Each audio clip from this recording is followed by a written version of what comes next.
Una ho sa lahat, this is challenge to Mayor Magalong. Mayor, pangalanan niyo po kung sino yung mga House Impeachment Prosecutors. Sinasabi po ninyo na sangkot dito po sa mga insertions sa ating pong budget. Kasi, tatlong bagay. Una, yung po ipinasang budget for 2026, no?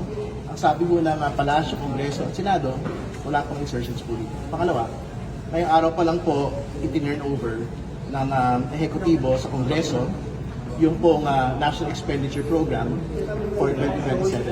Ang may absolute control over the net ay yung ehekutibo, hindi po mga kongresista at mga senador. Ikatlo, wala pa mga deliberasyon yung pong House Committee on Appropriations. So papaano magkakaroon ng pagkakataon ang mga House Impeachment Prosecutors na pakialaman, mag-insert sa budget po ngayon.